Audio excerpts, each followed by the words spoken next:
But thanks for the invitation. And like you mentioned, I've been in the region for quite some time. Been back at JDT for quite a number of years now, and I'm really looking forward to having a discussion because in my previous life, after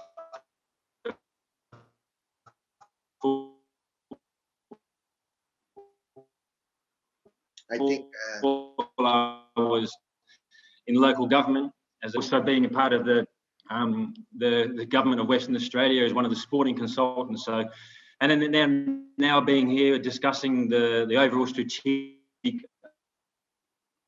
plans of His Royal Highness TMJ. It's a really good place to be in a difficult environment with the COVID. But thanks for the invitation.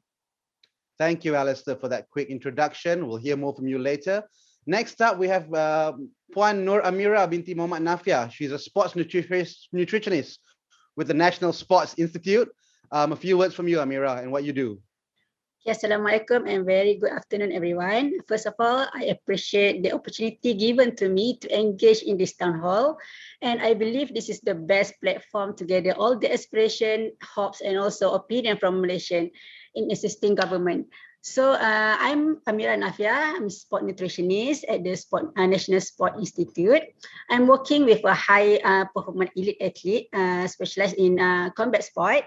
And mainly the sport nutrition services are more focused on improving athlete on dietary intake through the evidence-based sport nutrition intervention to meet the specific demand of the training and also assisting training and of course to enhance the performance of athlete during the competition.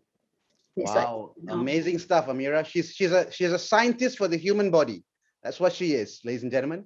All right, next up, we have Encik Mazlan Ami, who is the CFO of the National Perbanan Stadium National, the body that takes care of all our stadiums around the country, and also our flagship stadium, which is the Bukit Jalil Stadium in Bukit Jalil. Some words from you, Mr. Mazlan. Hello, Assalamualaikum, and good afternoon, everyone. Thank you, Shafiq, for the introduction. Just to say that I'm very glad to be here, to be able to participate and contribute towards this conversation and discussion. And as you rightly pointed out, we are Perbanan Stadium Malaysia is managing the stadium around Bukit Jalil. Unfortunately, not throughout the whole country. So we do take care of the Stadium National Bukit Jalil, Axiata Arena, and of course, National Aquatic Center and National Squash Center. So with such a massive concentration of sports venue around Bukit Jalil, my aspiration for this discussion is that finding out means and ways how we can have an ecosystem where we can have more footfall into the stadium, make it better utilized, and getting better returns in terms of for the public and also for the government insofar as utilization of the facility itself.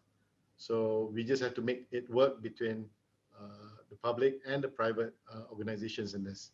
So that's where I'm looking forward to that. Thank you. Great, thank you, Cik Mazlan.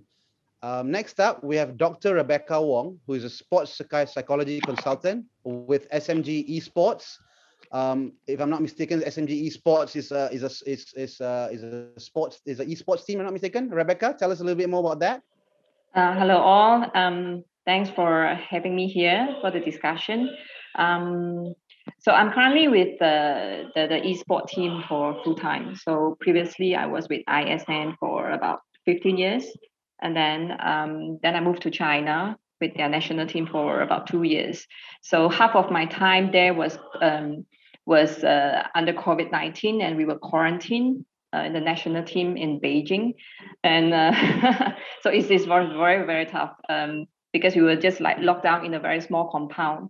So towards the third month, I was like having enough of the small compound. Basically, just walk like one straight from our hostel and to the training ground. That's it for a good 3 months. So yeah, so I'm very glad to be home. And at least, the situation here is not better than China right now, but I'm home with my family, So, and I'm glad now come back here and then engage with the esports team for full time. So yeah, so was still a psychologist to the team, and because I have a degree in nutrition, so I provide the nutrition service to them as well. The thing is, these esports players, they don't really require very high demand in nutrition as compared to the traditional sports. So they just basically need to eat a bit healthier, you know, watch their weight a bit, and even that is not easy for them. So yeah, so I worked with Amira before in the same combat teams. So and then I also worked with racket sports. So I worked with badminton team, and I went with them to Rio Olympic 2016. So yeah. So anyway, I'm glad to be home with the Welcome family. home, Rebecca. Thank you Welcome so home. much. Thank you so much. Yeah. Thank you for that quick introduction. And last but not least, we have Miss Daphne Ng. She's a former badminton athlete and also the head coach of Duo Sparks. Daphne, tell us a little bit about yourself and Duo Sparks. Thank you, Shafiq, for the introduction. And hi, everyone. Thank you, Mr. Shamil, and as well as VSN2030 for setting this platform for us to share insights. Yesterday, I participated in the earlier session with Dr. Ong Chen Ming in. I think that session was really very insightful as well. Yeah, so thanks for setting this whole platform. I think it's something positive that I always believe if we don't imagine, we will not achieve it. So it's great, you know, to have something positive during this time. So I'm Daphne, and I'm a former national badminton player. I love sports since young. I think those who have worked with me or know me, you will know that I'm a badminton crazy person. That although I coach Monday to Sunday, but I will still make time to play with my friends or even to socialize through badminton and sports. So I started Duo Sparks with Sabrina. She was my former roommate in the national team. And when she decided to quit, then she asked me, hey, do you want to start a badminton academy? Then I was like, yeah, why not, right? Because I really love badminton. And during my final year in University of Malaya, pursuing my sports science degree, so I actually turned my thesis, my final year assignment to my proposal to schools. And it's been now 9 years. And I believe that it actually hit the sports industry very hard, especially these 2 years. And we are really, really very badly affected, especially we reach out to a lot of grassroots programs. We are feeders to state teams, to national teams. And we have also players that after quitting the nationals, they join us back as a coach. So it is really beautiful to see this whole ecosystem of how we had the experience to enjoy badminton. And then we inspire them to be a coach as well today. And I also work with organizations to promote badminton in shopping centers. We work with Taiwan Excellence. We have workshops at One Utama, and we work very closely with Milo. And as well as we also do a lot of corporate coaching, because we believe that badminton can be encouraged also in a corporate sector. So at this point of time, I do a lot of educational sports program talks, because we cannot do physically. So I do a lot of talks with schools and also corporate wellness program. So thanks for having me today, and I'm excited for it. Thank you, Daphne. Great introduction. Thank you, everyone, for that great introduction. And I think as Daphne pointed out early, you know, these platforms are here for us to discuss, to collaborate, to share your aspirations, to share ideas in a frank and constructive way, so that we can actually plan and make this vision a reality. And I think as you will hear later from Shamil as well as we take you through it, this vision is not something where we want to just, you know, collect information, have a report later in the year, and then share it with everyone, and that's the end of it. No, that's not what's going to be happening. This is going to be a living document. This is going to be a living vision where we're going to iterate and we're going to change and we're going to move with the trends. As you know, things move very fast nowadays. You know, if you just look at the iPhone as well, you know, it just keeps upgrading every year. And just like technology and everything that's happening, we can't just stay with an iPhone 5 for the next 10 years. You know, we've got to keep upgrading every year as well. So I hope that analogy gives some semblance of what we're trying to do here. And to tell you a little bit more about it, I'm going to pass you to Shamil. I believe they have a video they want to share as well. I hope I'm not wrong. Shamil, on to you. Thank you, Shafiq. Thank you, everyone. I'd like to just warmly welcome again every guest we have today. Thank you so much for coming and joining us within this dialogue for VC Sukanegara. Before I jump into the introduction of VC Sukanegara and subsequently the video, just an introduction video, I'd like to dwell shortly on the fact of what we are doing now.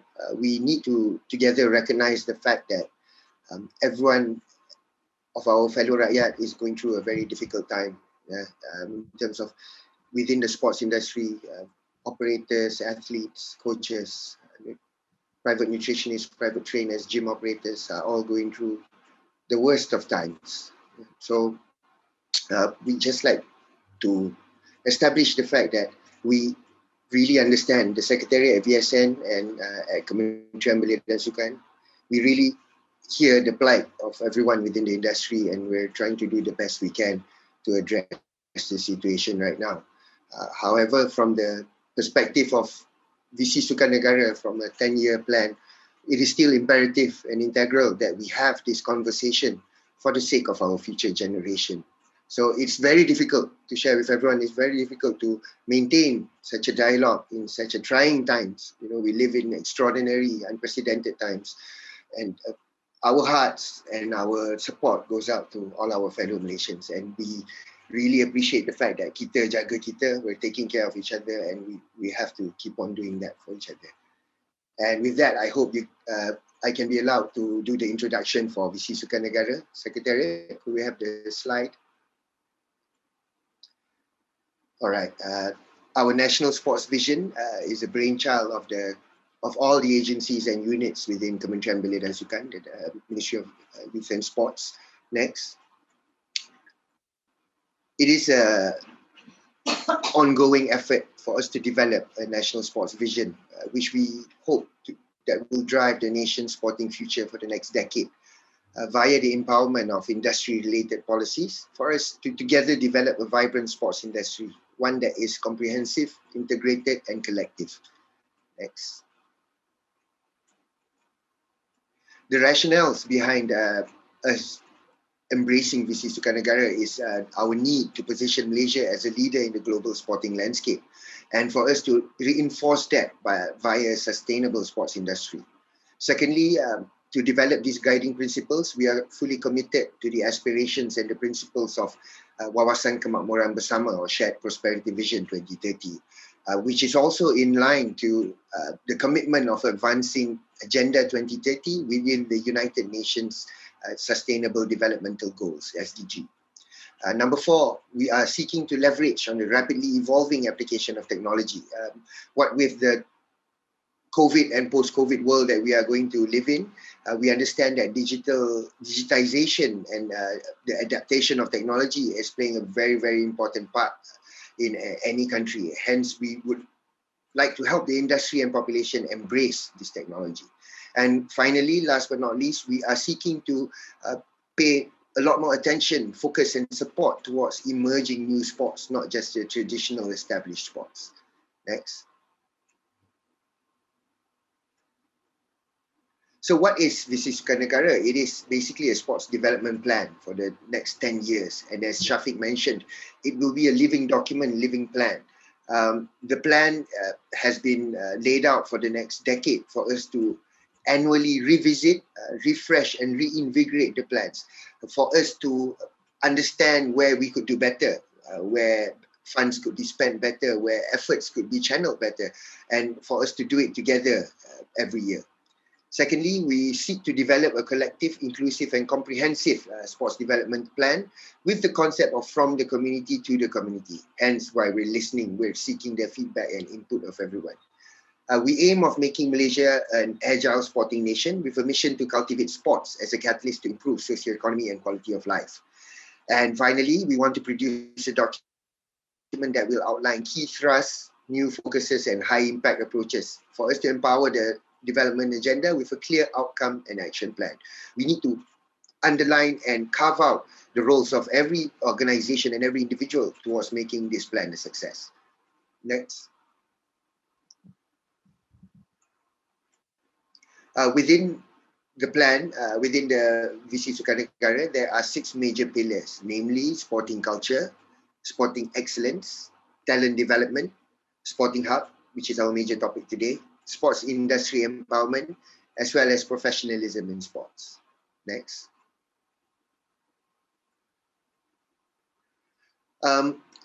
Before we can publish a blueprint, we seek the feedback and input from every stakeholder within the country. So the Canvas Visi Sukarnegara 2030 is an initiative, an ongoing initiative from the 7th of April 2021 for us to acquire and gather aspirations and hopes from all Malaysians, from all walks of life, to guide us in formulating the direction of our new sports development plan more collectively towards empowering a progressive and sustainable industry. Next. So what is within this VC Sukarnegara Canvas? Number one is the Canvas portal. Feel free to visit us at VSN2030.my. It is an interactive online portal for citizens, stakeholders, people from associations, athletes, coaches, parents, or kids to voice your views and aspirations. And secondly, such as this town hall, we have been doing a spectrum, a whole plethora of engagement sessions, which consists of town halls, which consists of social media engagements, as well as closed-door dialogues with a multitude of stakeholders. Next. To exemplify some of the engagements that we have done, there has been VSN 2030 town hall sessions with stakeholders, which has taken form in both physical and virtual. So we've completed 9 sessions, and there are an upcoming 14 sessions that everyone can participate in. And in addition to that, we have also engaged many of the public, especially the young ones, via social media public discussion sessions, which includes Twitter Spaces, Clubhouse sessions, FB Live, as well as Insta Live. We've completed 7, and there are another 6 sessions upcoming. And a rather large addition to the programs is the efforts of Jabatan Belia dan Sukan Negara at state and district level, where they have completed 8 sessions and an upcoming 28 sessions. So we've spoken in excess to more than 15,000 individuals in terms of our internalized as well as our external processes. Next. The timeline of this canvas will be up to end of August. So within, right now, we are within our town hall, our data collection and engagement of all stakeholders. Starting from August, we will jump into the editorial and final revisional stage. And God willing, in September, we will be embarking on the publication of the blueprint proper. Next. Okay, ladies and gentlemen, feel free to visit us at VSN2030.my. We look forward to hearing your feedback, input, your visions and aspirations. And we'd like to show you a short video to share with you some of the aspirations and visions that we've collected up to now.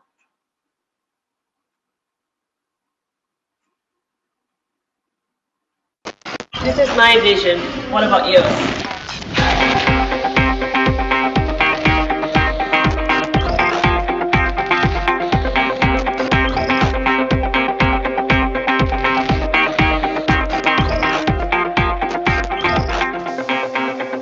Bagi saya, kita perlu ada visi untuk menjadikan atlet-atlet kita bertaraf antarabangsa.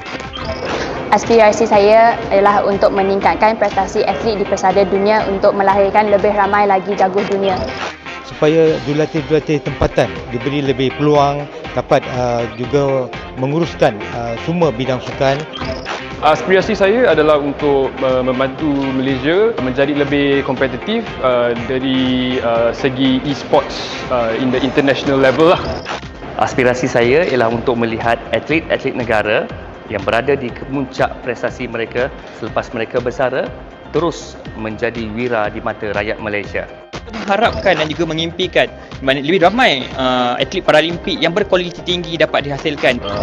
My bakat iaitu Talent Identification Plan untuk Malaysia akan menjadi satu penyelesaian kepada kesinambungan atlet-atlet yang bakal menyumbang kepada dekad emas. Visi saya ialah lebih kepada membudayakan sukan. Sekarang kita dapat melihat semakin ramai yang minat dengan sukan basikal, tetapi mungkin antara penghalangnya dari segi facilities, dari segi peluang yang diberikan yang lebih jelas untuk kepada yang berminat untuk nak bergiat dengan sukan berbasikal, mereka lebih faham dan lebih ada keterbukaan. Aspirasi saya adalah menjadikan semua atlet dari Malaysia untuk menjadi hero untuk semua rakyat Malaysia dengan menggunakan digital macam social media, Facebook, TikTok, segala platformnya supaya boleh membinakan inspirasi untuk semua orang. Quality for athletes, variety of talents. Addictivity to the minds, grace and style of Malaysian athletes. We are legends, we have stories to be told. Well, hi, I'm Nicole David, and my national sport vision would be to have more children in schools to play sport and be active, and also to have families to get involved as well. Saya berharap visi Sukan Negara 2030 melalui strategi-strategi yang lebih bersepadu akan dapat memperkasakan lagi pembangunan sukan di Malaysia dan seterusnya melahirkan jago-jago negara berkelas dunia. Saya mengharapkan visi Sukan Negara kita mempunyai begitu banyak badan-badan dan juga persatuan sukan yang bertaraf antarabangsa dan juga atlet-atlet kita mencapai ataupun memiliki pencapaian pingat emas dalam sukan Olimpik dan di semua kejohanan-kejohanan dunia. Inilah visi saya. Apakah visi anda? Ini visi saya. Apakah visi anda? Ini visi saya, visi anda bagaimana pula? This is my vision. What about yours? Itu visi saya, visi anda pula bagaimana? Ini visi saya. Anda bagaimana pula? Inilah inspirasi dan inilah visi saya dan apakah visi anda?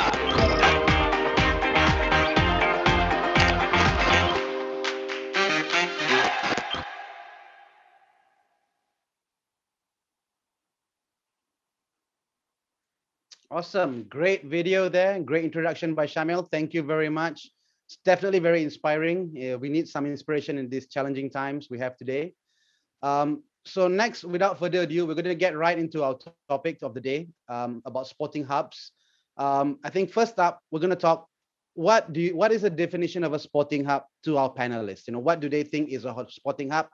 What makes a sporting hub? Maybe let's start with Alistair. Your thoughts on what a sporting hub is and your take on a sporting hub. Well,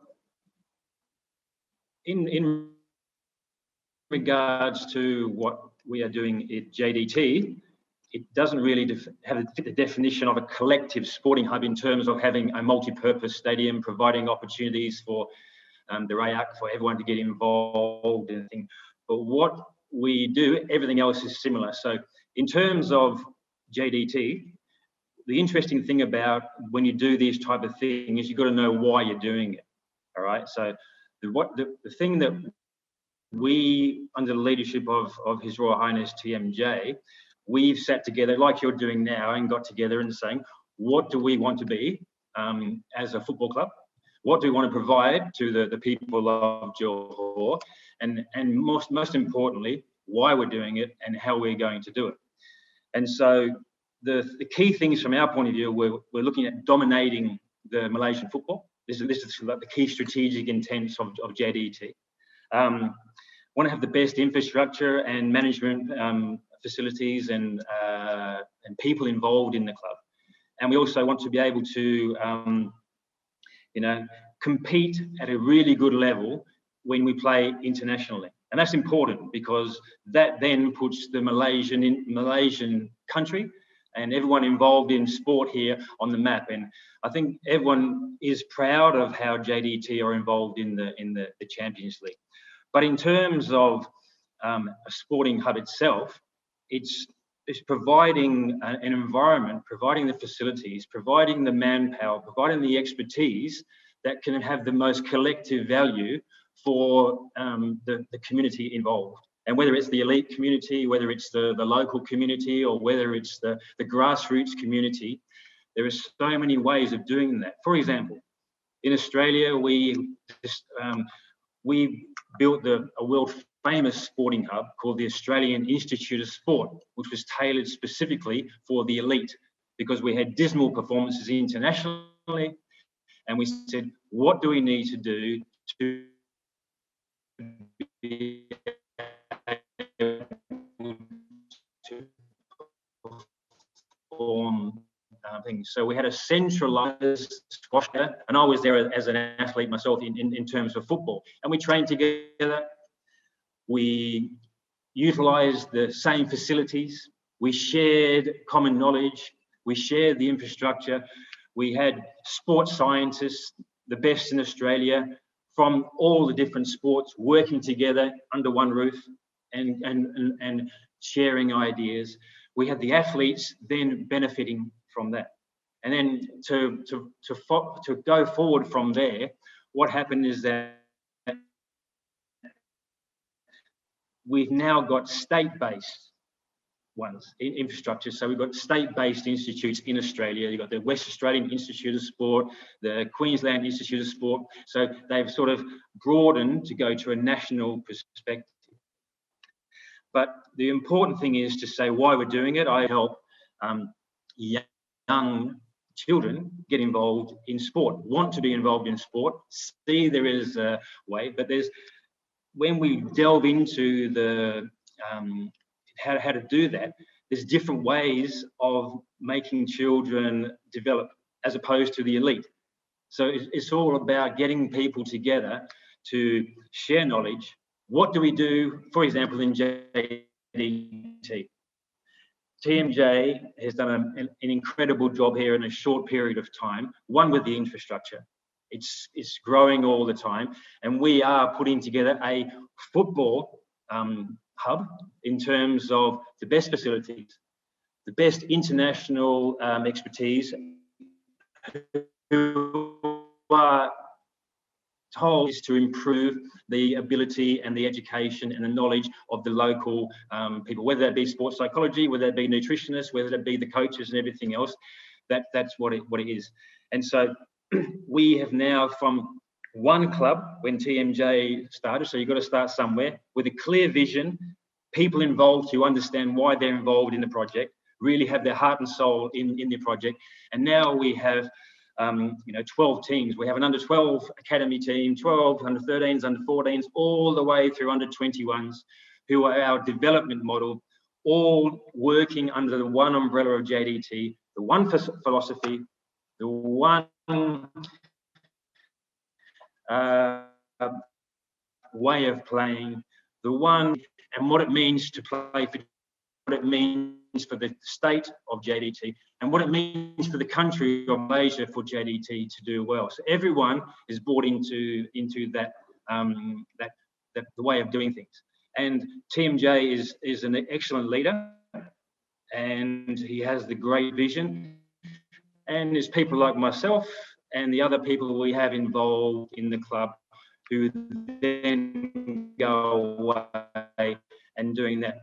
But in terms of that, so when I say we're having a football hub itself, it's more, yes, it's specifically targeted towards football, but we do have a lot of interaction with rugby coaches and the management. We have a lot of discussions. We do have a lot of discussion with netball, for example. Chepwan Kalida, TMJ's lovely wife, she's heavily involved in the netball. So it's all about, one, creating the great infrastructure, the great facilities, and the great knowledge that the people of Johor have the right opportunity and the opportunities, the infrastructure, the right knowledge, the right people involved, so they can better themselves as a thing. There are challenges involved, as we'll discuss. How is it sustainable? Is it user pays? Is it commercially viable? And things like that. But they're the things that they're the byproduct of having a vision and knowing what you.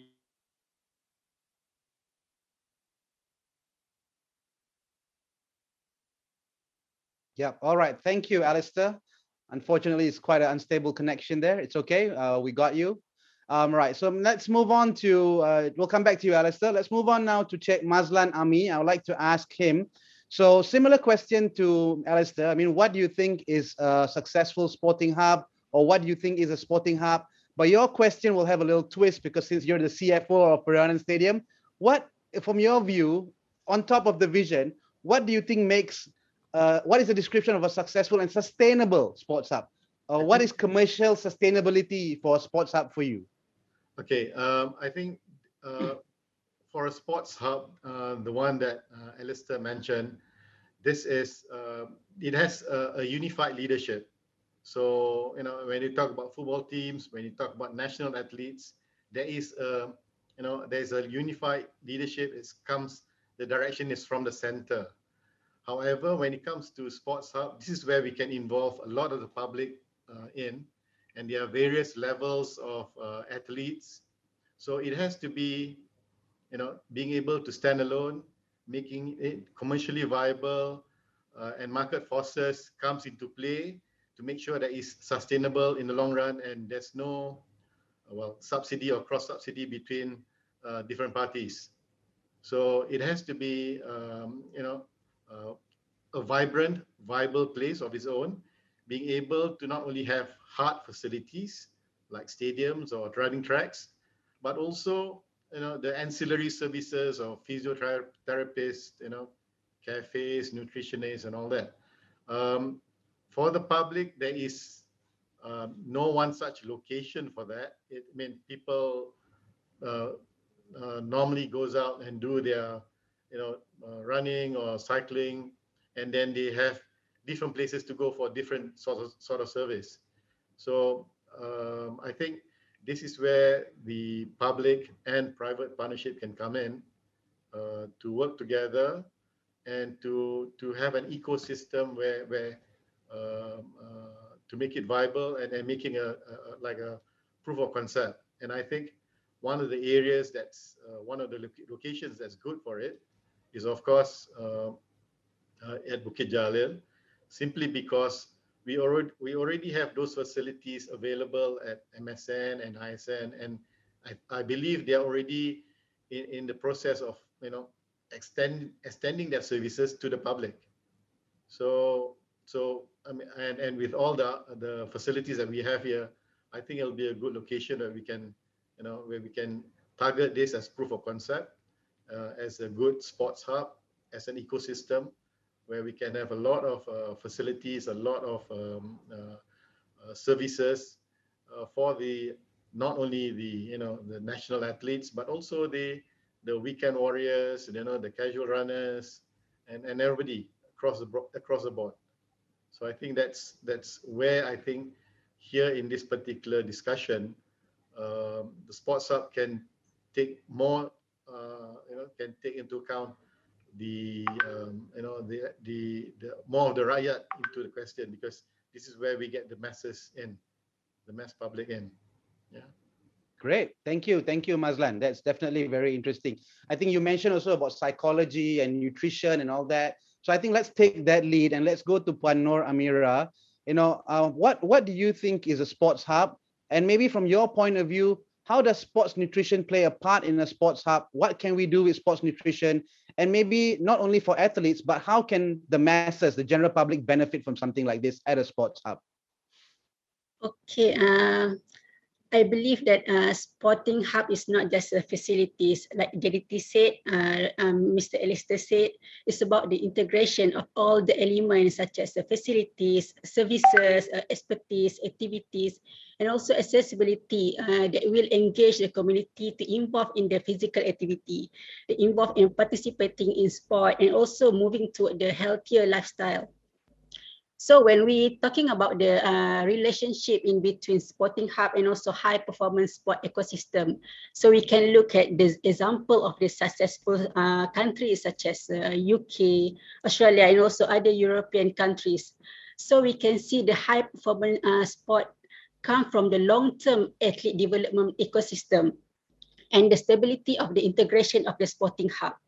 And we can see that it clearly see that it starts from the accessibility to the community, to the facilities, and then active participation of the physical activity, and then build up the sport community where the club base have a best system, and also sport training center are established, and then selection of the potential athlete, progressing to the elite athlete, and also achieving the world-class athlete. So this is the key point where the integration and also accessibility to the community that makes the sporting hubs. So the positive thing of the sporting hub is it can create the sport industry via the expertise and also services provided.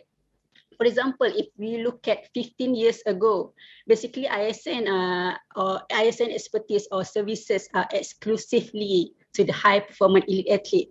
However, through this evolution, through this sport industry, we commercialize our expertise and also open the door open the door for our services to the non-program athlete in the community. So everyone can benefit from this expertise, and also in order to build a healthy nation, so as well as to grow, to contribute to the economies.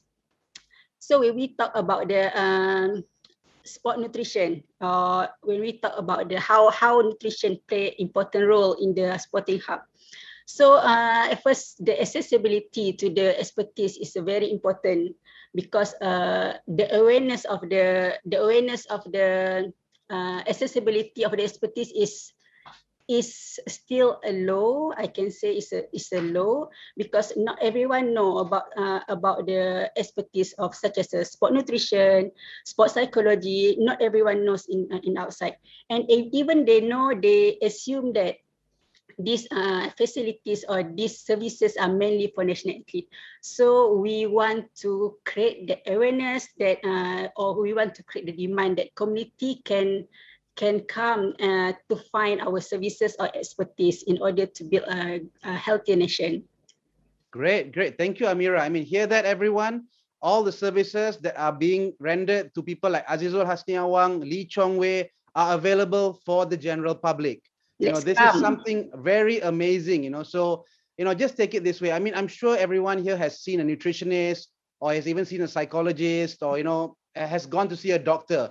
But, those are your doctors that are repairing your BMWs and your Mercedes, But here you have access to the guys that are, sorting out the Formula One cars, in an energy, So wouldn't you want to take that opportunity and have that experience? So remember, everyone, this service are also available for the general public, and it's also part of a sporting hub. These everyday services are what makes the sporting hub something really amazing, and that then feeds to our national and elite athletes. So community is important to achieve eliteness, to achieve elite athlete status as well. So that's very important. Okay, let's move on to Dr. Rebecca Wong. From your point of view, how does sports psychology play a part?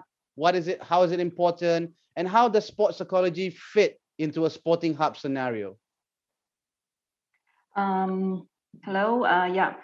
From my point of view, as from a sports psychology perspective, so I used to work under MSN ISN program, right? So we serve athletes or teams which is under the national program, which is under MSN program, and that is limited, because then under ISN program, then we have limited capacity to serve the grassroots or the state level.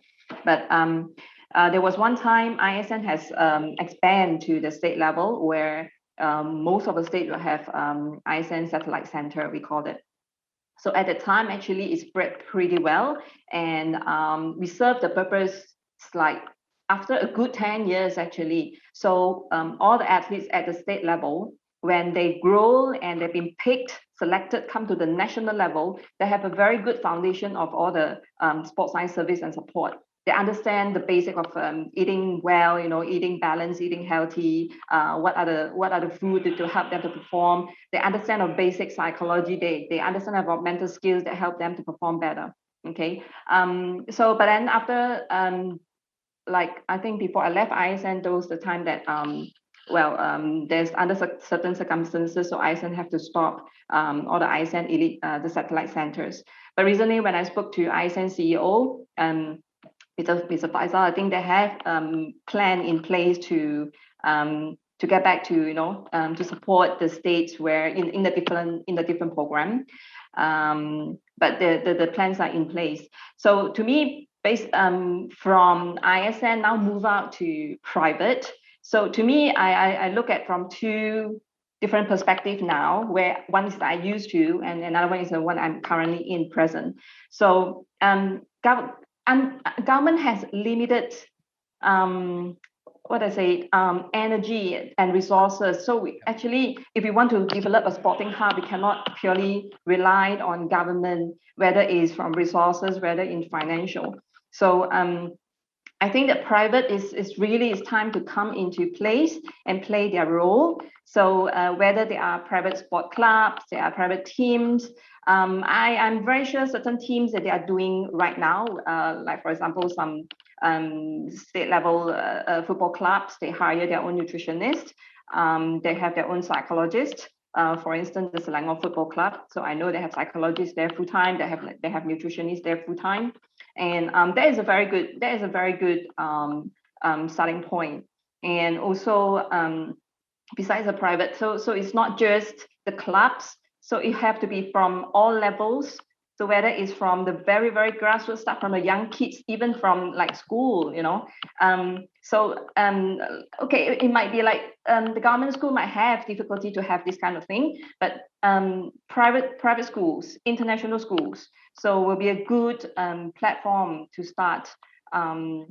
For example, giving them knowledge. They might not be able to hire a full-time nutritionist or psychologist, but it's good to having, you know, this kind of professional experts to come in to expose the kids about this kind of service available and stuff like that. So it gotta start from grassroots and to the top high level. So it is in a way it's also promote the sport culture. So sport culture is not just at the elite level, and I truly believe it has to start from a grassroots. And yeah, and not just that. Like we have limited, like Amira said, we are at the very infancy stage for sports science. So thing is like not just giving the service, we need the people to give service. So here where the university come into play. So have to develop more students, mentor, mentee, and to guide more students and give them and branch them into the field of, for example, sports psychology. So there's still many students out there, they don't know. So there is a profession called sports psychology, and for instance. So yeah. So and at the moment, there's only government university, or they're having sports science courses programs. There's a limited private university having these kind of courses. So it's time to really from all level, all perspective to come into play to promote this kind of professions to their students. Even just expose is good enough to start with. Yeah. Great. Thank you, Dr. Rebecca. I think that hit a very important point, I think, on psychology as well, starting from the young age. I mean, just want to recap something that Jack Ma, I think you all know who Jack Ma is, right? Yes. So Jack Ma, a couple of years ago at the World Economic Forum, mentioned about how what we're learning in schools today may not be so relevant for the future. However, on the flip side, he did say that we must focus more on sports, because sports is something that we cannot teach. It must be experienced. It's about conditioning of psychology. It's how to play with others. It's how to win, how to lose, how to pick yourself up again, which a machine will never be able to do. An AI will never be able to do. And this is something technology can never replace: the human spirit, the psychology of a human being. So I therefore completely agree with Dr. Rebecca saying that psychology has to start from the bottom. It has to be all parts of it. And I think it's about time that we recognize that sports psychology is actually very fundamental to a human being. It's how do you win? How do you lose? I mean, we have issues right now. I mean, I don't want to get into that topic, but we have people who don't know how to lose, even though they have lost the plot, but they don't know how to lose gracefully. I mean, that's very important, I think. So now we carry on to our next panelist, Daphne. From your experience, I mean, compared to football, you've been in badminton, you've seen it on different parts, you've been all over the world. Tell us, what is a sporting hub from your point of view, and what would make it great, and how can it contribute back to the community? Please, Thanks, Shafiq. Yeah, but I would like to also highlight what Dr. Rebecca said. So as for now, I think we all see a lot of mental health awareness campaign. And I think the foundation is also, we can link to a proactive approach in sports psychology. That means if you're mentally tough, how your mind can juggle with stress, depression, and as well as anxiety. And when we come to Puan Amira, you know, if you eat well, sleep well, the very basic needs that you need and how you can enhance yourself during this isolation period that everyone is facing. So yeah, so from my point of view as a player myself, 20 years back, and as for now, I can see the growth of sports science. I think it's very much acceptable in everyone. That means during my time, we basically learn from previous coaches, and then it's like there's no science behind it. You just keep doing it. We train probably 8 hours until 12 a.m. and then the whole cycle repeats and repeats. But it's because that we really want to win. But then now with a lot of research in this area, and then I think there's a lot of not shortcut, but then a smarter way of training. The right way of training, injury prevention, that not every athlete can have to experience injuries, serious injuries, and you fall back to zero. I had my Achilles tendon snap, and then it's very hard to actually climb back again to be an elite player. So with science supporting sports performance, I think we can all learn and develop in a smarter way. And then when I move on to coaching, I really go into like 5-6 years old beginners, and really those that you have to have the maximum patience, that you throw 20 shuttles, none of them they can get. Those kids that are really cute on court, but they don't have hand and eye coordination. So I think we can actually implement what a sports hub can be, not necessarily in terms of, I think performance is one area.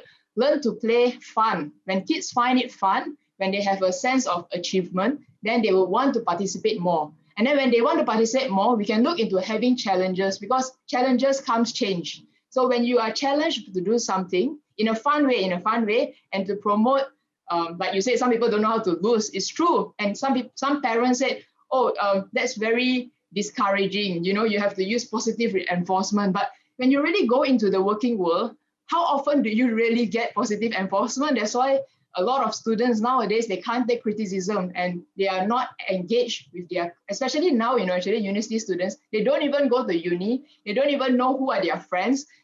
Some of them are just isolated, that they are just too shy to even ask their friends for anything. So I think this is very, very unhealthy now, and even moving forward, next 2 years, next 3 years is really, really sad. And I really hope that we can do something as for now.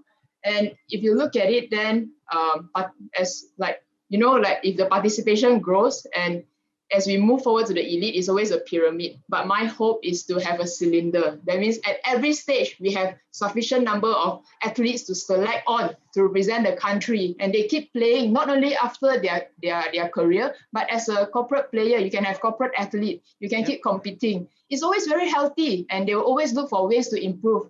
So if you don't have sufficient coaches to lead them, that means to help them enjoy the game and have an enjoyable journey, then I think they will always say, I can't win, I lose, I better don't play anymore. I think it happens for all the sports, not only for badminton. Every sports, everyone, different kids have different talent, and we should all expose them to new sports. Maybe the private sectors can come in, if you try a new sports, we give you some reward, and encourage parents to bring kids to try different sports. Maybe they don't have talent in badminton, maybe they have talent in running, closed skills, open skills. It's just really big if you talk about sports as a community, sports as whole.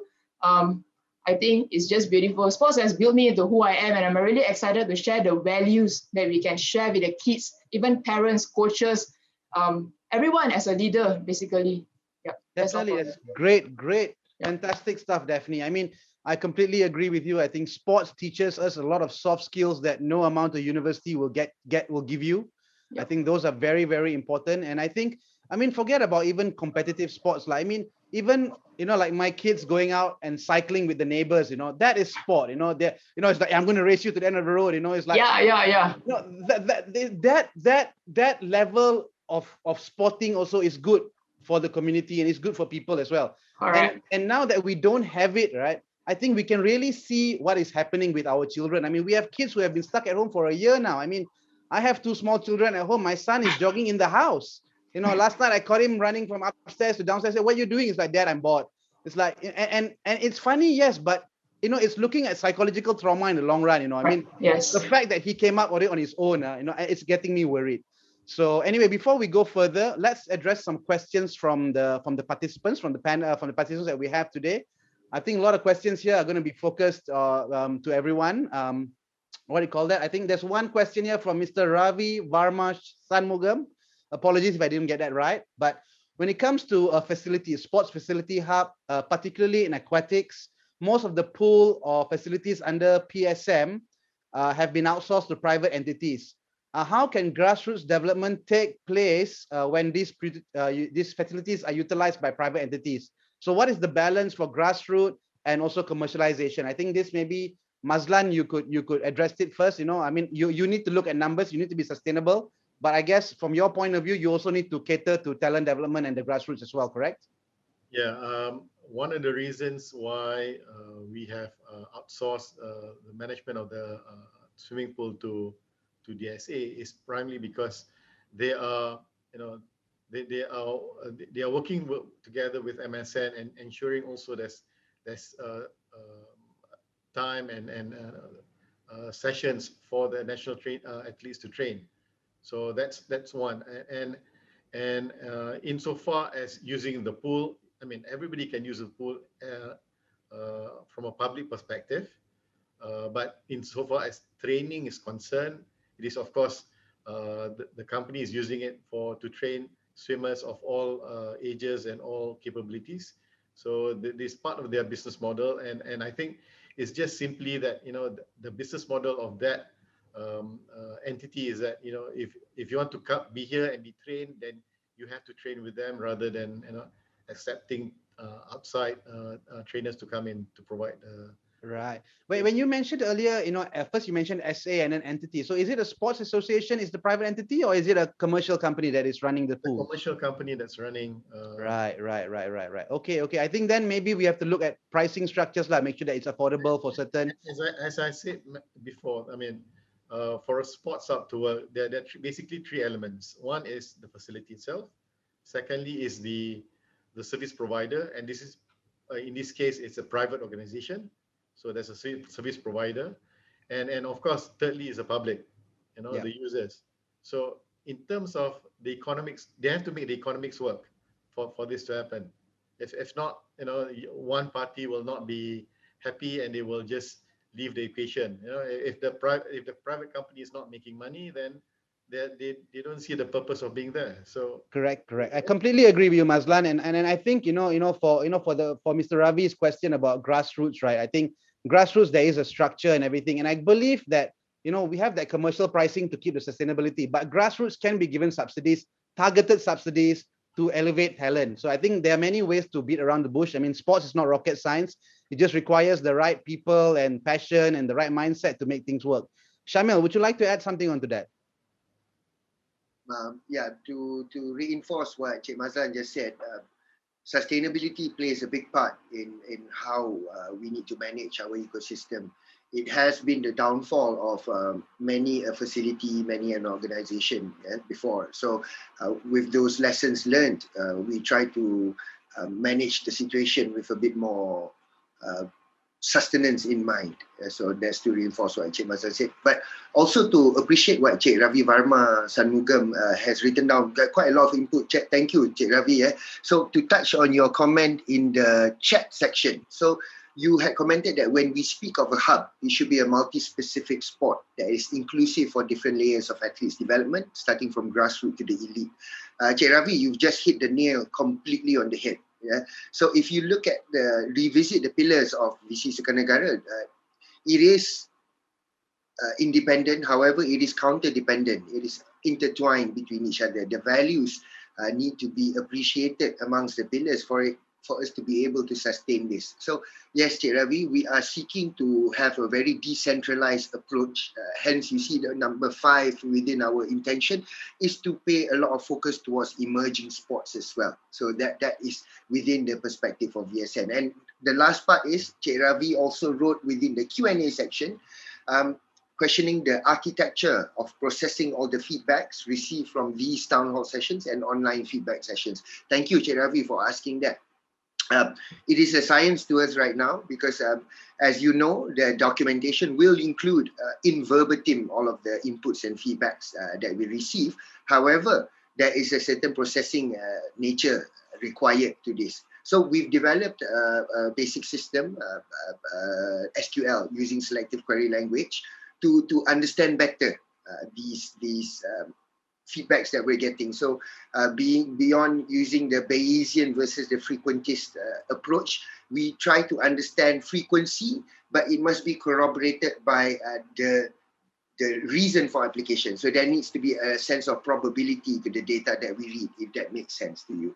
So we are facing the challenge of sharing all this information across to the various committees from the various agencies, from all layers of Kementerian Belia dan Sukan and beyond, for us to be able to collect, collate and interpret well all these feedbacks that we're getting. Thank you, Cik Ravi. So I hand it back to Cik Shafiq.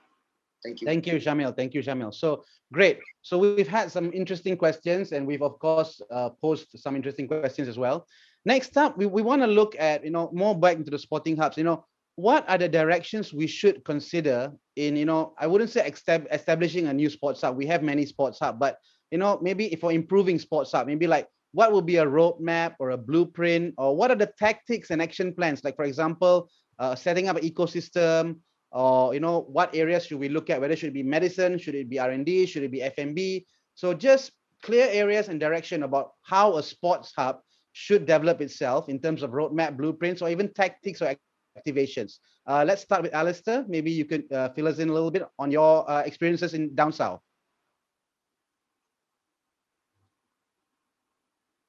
You're muted, Alistair. Yeah, I'm back again. Great discussion. I think one of the things you just mentioned, that there are a lot of facilities. Well, I've been here first played in Malaysia, 1990, and I've always said since then that we've got the infrastructures there, they've got the stadiums, you've got the facilities and everything else. But what I've found down through the years is that, yes, you need to plan. Yes, you need to have the opportunities to have the infrastructure. But listening to Daphne speak just now, it just shows you the importance of passion. When you're getting people like Daphne and Amira and Dr. Rebecca all involved, because they're passionate about what they're doing. So when you want to do these things, how do you make sporting hubs work? I think generally people know what a sporting hub should be, but unless you have the right people, unless you have the right passion, unless you have the right leadership involved in those things, then it's not going to work as what everyone wants to do.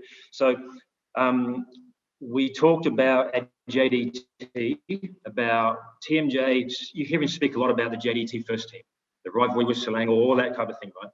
But most of my discussions with His Royal Highness is with the grassroots, with the academy, with the university. So one of my roles here is to implement his strategies. So we've started collaborations with UTM.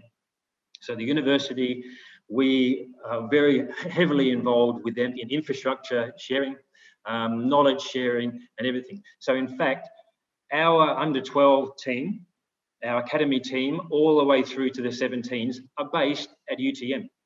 We provide the fields, we've done all that and all the infrastructure, but it's based there because we could base ourselves anywhere. But we decided to base it at UTM because we want to get the collaboration, because we want the kids. I know it's only a small base of kids at this moment. There's 117 kids there, but they're living in a university environment. Yes. They're with a structured environment. We've got the sport. Our sports nutritionist is there overseeing all their nutritional requirements. We bus them to school. We have English teachers. We have everything involved there to do with the education, because I share a very similar passion to Daphne, because I grew up in a small town in Western Australia where I had nothing. We had to fight, and you didn't have the opportunity. So the thing that I'm passionate about is providing the right environment, the opportunity for people to get things. So whether it is at JDT with our facilities, whether it is in in Kedar, in their facilities, or at Selangor, at the stadium environment you spoke about.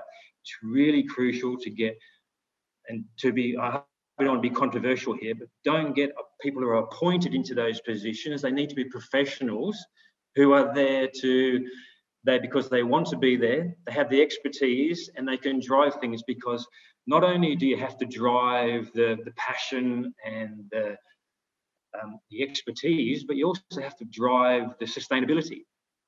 And if you're relying all the time on appointees who are going to be in the position for a couple of months or years, or depending on when they get voted out, there's no sustainability involved. And people underneath them don't have the incentive to work and create and to get the sponsorship. Make sure that we have an auditorium. Okay, let's get Dr. Rebecca in, and we're going to charge a small amount of money to people just to try and get some sustainability. Dr. Rebecca could then do a course for young aspiring people that want to get involved in sports psychology. But it's a user-based, user-paid system. Local governments can help, the appointees can help, but the people who run these programs need to be professionals. And if you look at what at JDT, and I'll finish on here, is that we've got a footballing sporting hub, but the people at TMJ have hired to implement his vision are people who have got the Daphne and Amira and Doctor's passion. They've got the experience. For example, I've got my MBA. I've been involved in local government. I've done my sports management degrees. I've been a coach.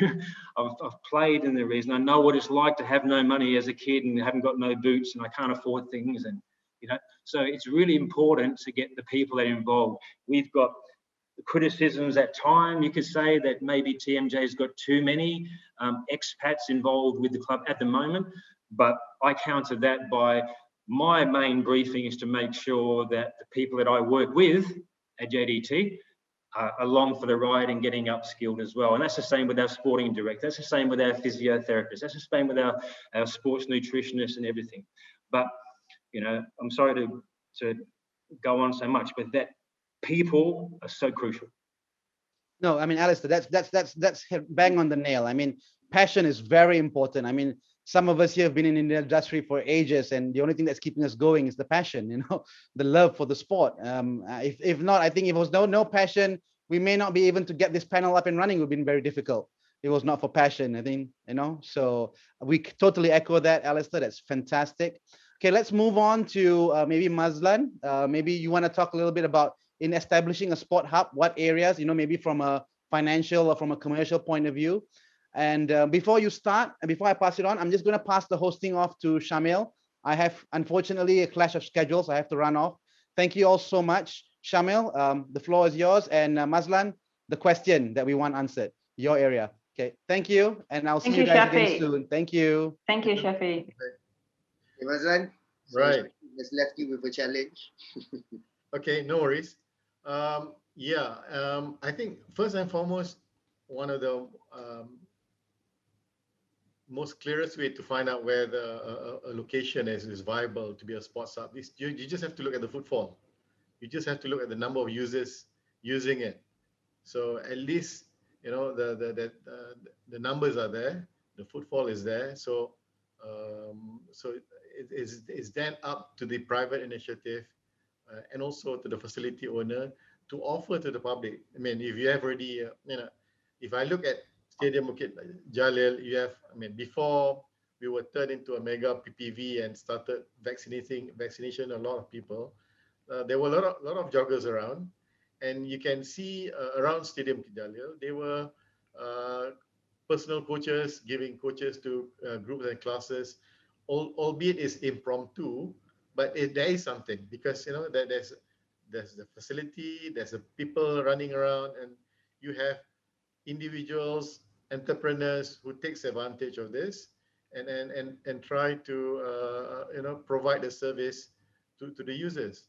So I think that's where you have to start looking at in terms of first, if the location has got good facilities, it has got good footfall, good visitors, then that's where we can open up to private companies and institutions to come in and provide their service to all these users. So I think that that's how we can have a low hanging fruit as to where we want to establish this sports hub is. Yeah. Thank you for sharing that with us. So just to touch a bit on our roles, what we can do together, because listening to Alistair share what Johor is doing, it is very much in line with our aspiration to bring the Johor model, the pilot model, onto other states as well. So to also shift that pivot, that influence into the private sector. So with a focus on human capital, perhaps Dr. Rebecca, if you can share with me some of your experiences of working in China and abroad, how do we attract them here? We want to bring their shores, bring their camps, bring their, tactical summer training camps and all here, which will in turn generate revenue within our sports industry. How exactly could we do that? Well, when I was in, before I went to China, when I was in ISN, we have been, at ISN we have been doing, it's like expertise, knowledge exchange and stuff like that. So they have been ongoing inviting, the expert and whether virtual or physical, especially at this moment is mostly done in, everything is done in virtual. So we used to get the expert and come over to Malaysia and talk to the coaches, talk to the athletes, especially when our respective expert feel, and then we'll talk to the staff in terms of knowledge exchange. But it's only the one area that I think that it could be done, which is like on paper, and then you share knowledge and stuff like that. But on the other hand, I was thinking that that can be even do more is like exchanging the expertise in terms of servicing. So, currently under the pandemic, it's hard to do it, but probably under when all over the COVID-19 is over, pandemic is over, I think sharing the expertise, flying the expert physically, that is good to do as well, because you might not necessarily have an expert for full time, but it's good to have like periodical, you fly there for 1 or 2 weeks and in the program, so 2 weeks throughout the year. So that is pretty good and to be done as well. So that is one thing. And another thing is, I think we could do more is between the private university and the government university, the local university. So far, I think he's not been doing enough is because as well the most of the sports science program and sports psychology and stuff like that being done or being offered in the government university and not in the private university. So it would be good to develop more in the private sector, in the private university. So I'm still in the process of trying to engage a private university to start a sports psychology program in the private university for the psychology students. So, because sports psychologists not necessarily come from the sports science background. So it's good to have the pure psychology student and to expose them about sports psychology. And then hopefully we can attract more people who come into our field in future. Because in Malaysia, our community, sports psychology community is really, really very small, and especially in the applied, like myself doing full time. I think I can count how many fingers doing full time in sports psychology. Yeah, so I think from the professional expertise point of view, so we have to think of all angles. And then right now I'm with esports and trying to grow more and make the esport players understand more about sports science support. It's not easy because they basically very, very new to understand what sports science support and why do they have to eat healthy and stuff like that. So we have to start exposing them to integrate more about not just eating, not just about mental. They have to work out and make sure they get a little bit fitter than, because I realized they have been long hours sitting for too long. Basically, their muscles are pretty weak. That's what I come across when I start working with them for full time.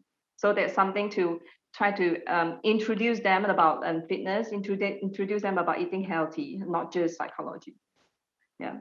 Agree, totally agree. To touch on your point about collaboration between at the varsity level, at the university level. Yesterday, we're happy to share that we had a session with YB On Kian Ming, we had a session with Syariel Hamdan, but also with Professor Dr. Amin Taf, who is the Vice Chancellor at UPSI, University Pendidikan Sultan. So it was very heartening to hear his commitment to championing sports science, sports medicine, and all the professional services around sports, and for that to translate into academic programs. But as you say, you're right. We need more involvement from the private sector, and that translates as well to the commercial sector. And how could I not touch JDT again in terms of how JDT has managed to create an environment of nature, including nurture, in their approaches with the corporate world. So moving on to Daphne, in terms of, for us to set up a sporting hub, what with this pandemic that we're facing, for you to administer your basic services also has been very challenging, to say the least, right? So one of the attitudes that we've taken is a digitalization attitude towards digital aspects.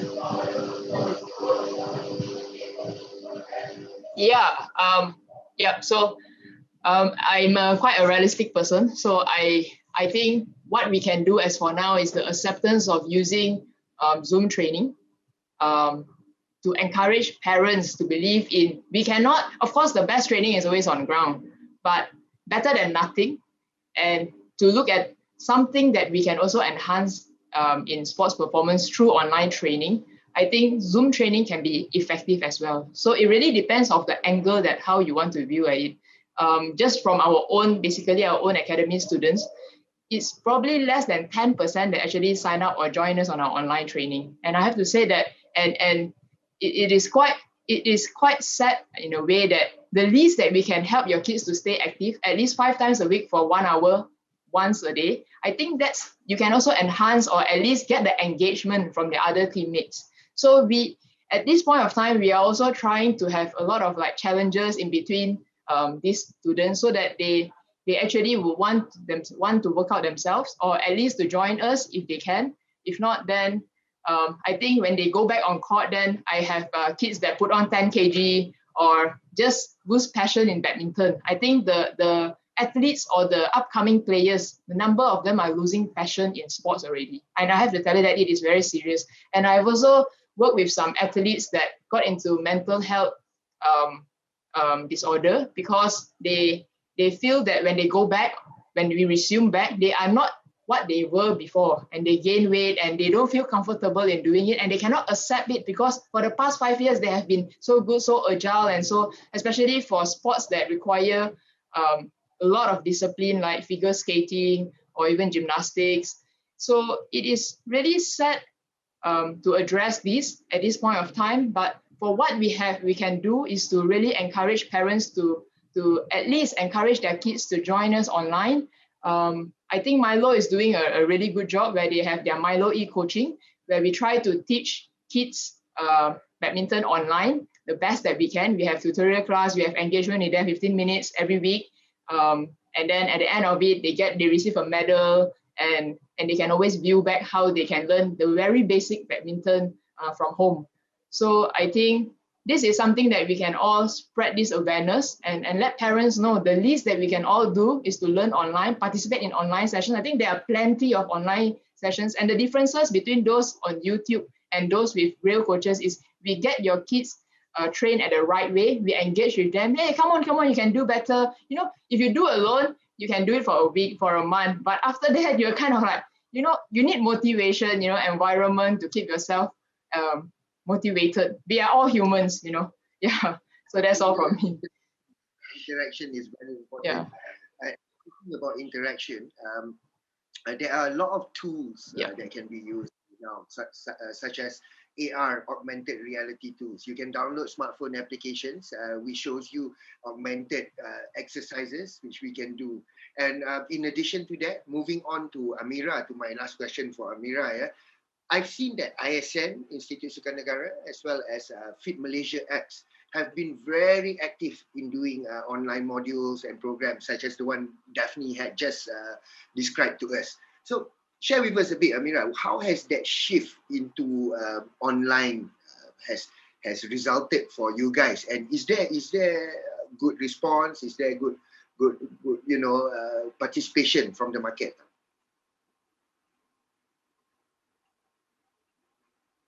You're muted, Amira.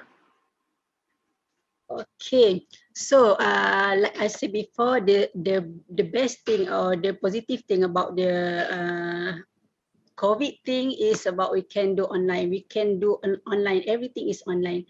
So for the Fit Malaysia X or for the ISN, we conducted a lot of program online to ensure the community, to ensure the active living, to ensure the community basically to have a very good high living, very good sport. And then in terms of creating awareness, I think in the context of sport nutrition, the accessibility to the expertise and also services that can be achieved through creating awareness and also demand to the community is very, very important, because this information about the services or expertise that we can see in the that we can access through the digital platform or social media or mobile apps, that consumer can know the understanding of their need and also their requirement for the fitness and also their health. And when the community is aware of the existing this expertise, I think this can be they start to searching for the utilization of the expertise. Okay. Okay, that's cool. That's cool because we, yeah, you're right. We have the expertise, but there seems to be a lack in access to it. So as Rebecca had rightly mentioned just now, the accessibility, as you mentioned also, Amira, we need to put it out there because we have so much talent on our shores. We have these psychologists. Sadly, as Rebecca pointed out, not many stay in the profession because of the lack of demand. So that therein that the sustainability of creating a sports industry that manages to create a sustainable supply and demand, that is one of our major dreams for VSN2030. Can I add up one thing? So for information, we are creating a sport nutrition, and the sport nutrition itself is a limited number. The sport nutritionist is a limited number that active involved in the nutrition area. So we do have a sport nutritionist working in the high performance, such as in ISN, in MSN Negeri, in the sports school, and also in the public sector. So in order to cater for the lack of human resource, maybe ISN can play a role to provide a course, to provide a specific program to the sport nutrition application, so that more nutritionists will be more engagement of the sport nutritionists and also dietitian that involved in the sport nutrition field, and that makes the sport community by using or utilize the expertise. That's brilliant. That's brilliant. So to any budding sports nutritionists out there, please don't hesitate to contact Cik Amira and Institute Sukan Negara. And before I go on to our last section, I just like to mention congratulations, tahniah to Institute Sukan Negara for the launching of NutriMas, your current nutrition line, ready-to-eat nutrition line for Malaysian athletes who are currently in Tokyo for the Olympics 2020. Well done, ISN, on that. And before we move to our final section and final question for every panelist, I'd like to address another question in the Q&A from Encik Halim, from Bina Badan Pahang. Encik Halim, how are you, Encik Halim? So you are asking on how is our outlook in post-COVID-19 pandemic in the area of Sports Hub. Your question is specific for sports facilities which are ordered to close since MCO 1.0, 2.0 and presently from now up to the National Recovery Plan. Cik Alim, we apologize that we are not completely the right people to answer this question. However, we can answer you that according to the National Recovery Plan, there will be in the second phase sports bubble punya application. So sports bubble means that a controlled environment, quarantine punya environment for teams, even private clubs, not just at national level, to be able to operate training camps as well as mini tournaments. So I suggest that you get in touch with Majlis Sukan Negeri Pahang as well as all Majlis Sukan Negara for you to be able to garner more information, Cik Alim, on that. And inshallah everyone can get back to normalcy as soon as possible when it comes to sport. Get all the kids back onto the padangs, to the courts and the tracks. Okay, for the last section for today, it is a very aspirational question that I like to ask all of you. And we would appreciate if you could honestly share your aspiration. What is your vision for the next 10 years to come? Not limited to just Sports Hub. It encompasses the future of our children, the future of our next generation, and how the landscape of our sporting industry will be in the next decade. So we'll start with Alistair. Would you please share with us your aspirations? Well, the aspiration for me, like Malaysia is my home now, has been for quite some time, is that I don't want to self-indulge, but I would like other states to follow the path of what's happening with JDT and the kind of things that we're doing now. And the reason I say that is because for everyone to become better, you need competition, and you need to be able to share expertise and everything else. We're doing that, so we would like all the things that we are doing. I would like all the things that we are doing with the education, the grassroots development, the collaborations with people, just to provide opportunities for the young aspiring players, so that in Sarawak they have the same opportunity. In Sabah they have the same opportunity. In Perak, in Kedah, and everything else. And I really would like to, because to be honest, playing here in 1990s, a lot hasn't really changed.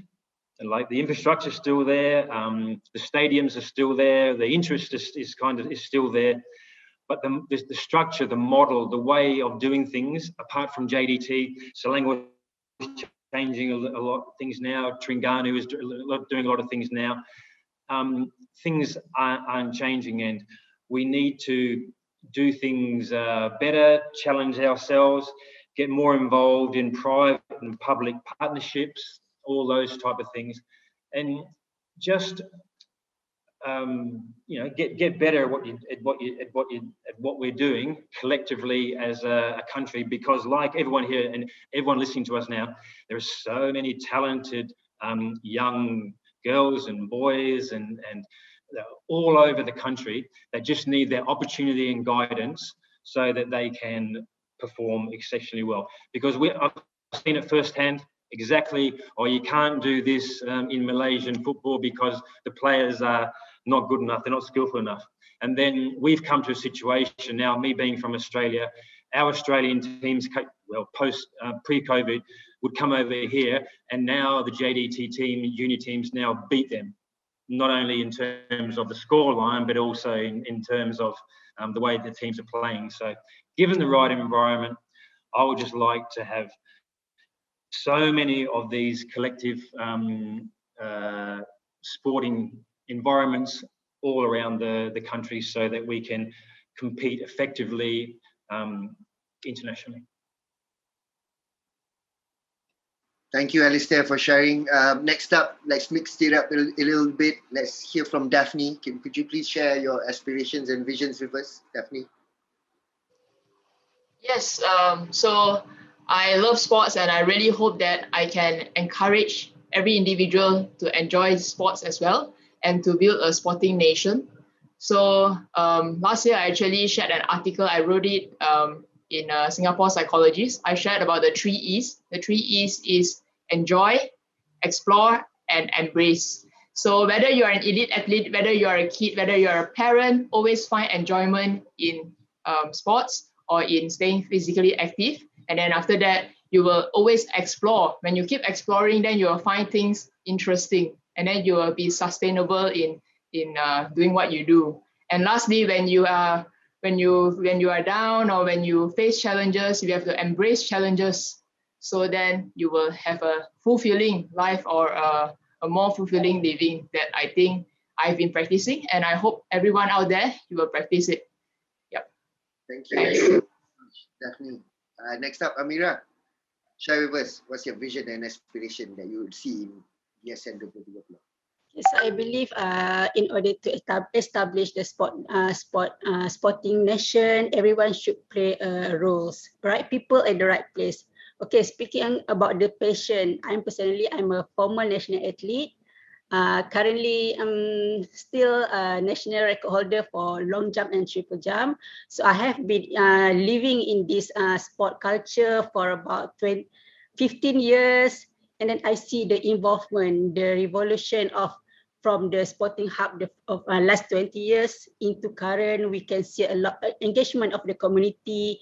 People are start looking for the healthy lifestyle. And personally, I hope through this expertise or services, we can educating or empowering our grassroots or community with the knowledge that building the sport nation. And I hope everyone will have a right access of the information, especially regarding the sport nutrition and also supplementation or FMB product, because we can see that a lot of out there, they claim that they are nutritionists. Everyone claim they are nutritionists. So we need to, I hope in the future, people can realize this is the true information or this is a fact information, because this is important. And then with the current situation, I hope that the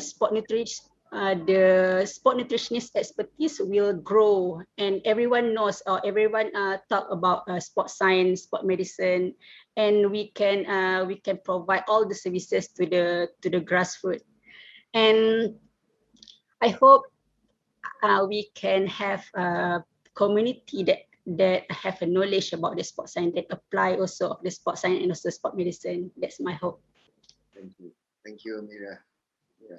Okay, next up, Cik Mazlan. Your turn. Share with us. What do you think would be beneficial? Yeah, I think from my perspective, I mean, I'm not a national sports person or anything, but I do enjoy my exercise. So I think what's important is that we have to promote an active lifestyle from young. We have to start them young, because this is, and not just get the students or the children bogged down with just, classroom education, but also, get involved in sports. Because, if you have a bigger population of sporting people who are active, then of course this will create a much healthier environment for all the sports services, because a lot more people will be wanting to engage with sports nutritionists, sports psychologists, because a lot more people are active. And also the other advantage of this is Malaysia is now one of the most obese nation in Asia. So we need to move away from that. And how do we move away from that? We just need to be mobile and active, and then and then move around more. Whether you walk, whether you go for a walk, a jog, a cycle, or whatever, and then this will make us more productive, healthier, be able to and not incur a lot of medical costs and bills, and for the government to hospitalize a lot of people and to provide subsidized medication as well. So I think we have to start them young, and this is where and we just need to create this environment. Because what I feel now is that when I was young, there's a lot of people are a lot more active, but when I see youngsters now, they are more like, of course the games, the video games doesn't help, but I think there can be done to encourage youngsters and children to go out and play, have a run, whatever they need to do, and enjoy it. because if and this is if they enjoy it, this is something that they will sustain, as they're older as well, to be out and active and and understand, having a good sweat to actually work out all their stress and tension. Yeah, I think that's what I want, what I would like the nation to be. Absolutely, absolutely. That's also why we're happy to share that the democratization and the culturalization of sports, to increase the accessibility to access, to decrease the barriers of entry and cost to sports. That is one of our major focuses within VSN 2030. And last but not least, Dr. Rebecca, love to hear what are your visions and aspirations. Leave us with that today. Okay, before I go into the expertise area, let me take this opportunity to voice as a parent. my kids join sports, okay, start from 4 and 5 years old. So, but the thing is, I realized in the school is very limited. They offer sports program, and that leads to parents, we have to outsource. So we have to look for sports or whatever outside ourselves. So looking into this project, because I have the knowledge, I have the information, I have the network, right? So it's relatively easier for me to look for sports and coach, whatever, which is considerably near my house. But what if for parents who are not? So basically, they don't have information like where to go, where to bring their kids to, So they're pretty much lack of information. So I think MOE play a very important role in terms of like helping to promote this and to make sure PE class is for PE. So yeah, it's not to use the physical education class for something else. So I'm sure those who from the government school, we realize this is one challenges. So not to use that. I mean, academic is important, but when they are young and playing sports is so important, especially playing team sports for kids. They learn so much. They learn sports school. That they learn about sports soft skill, and they learn leadership actually built from playing sports together, and building character and helping them to develop resilience, being mentally tough. It's all by playing sports. It's not from the book, not from the classrooms. So, I mean, as a parent, so this is my point of view.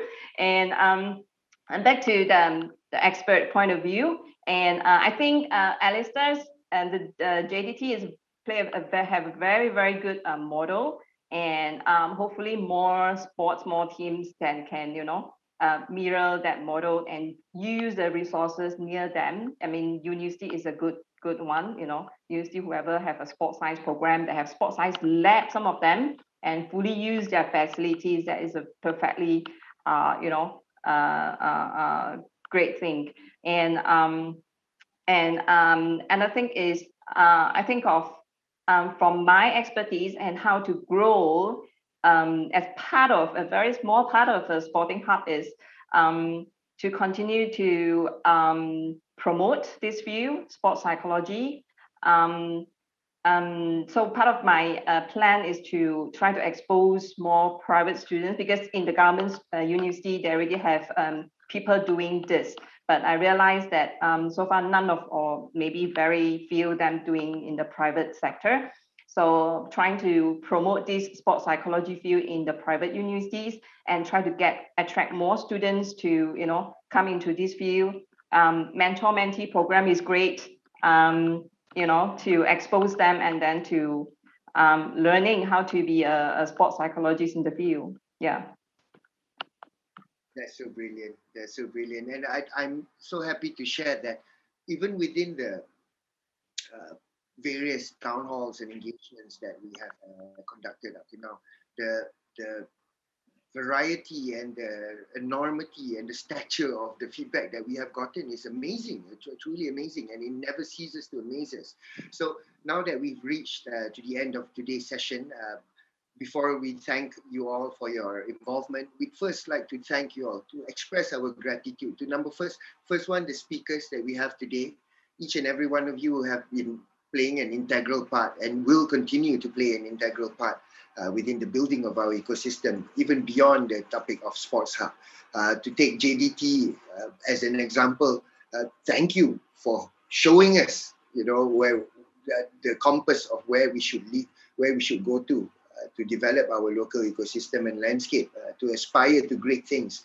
Thank you to Dr. Rebecca, thank you to Daphne, Cik Mazlan, Amira, for your efforts as individuals and within the organization, because this sustainability can only be reached by all of us. And these voices that we hear will, what we hope, become the core fundamentals of how we build this blueprint. And from all of us at Secretariat VSN2030 and Kementerian Belia dan Sukan, we thank you with all our hearts for your involvement and your willingness to participate.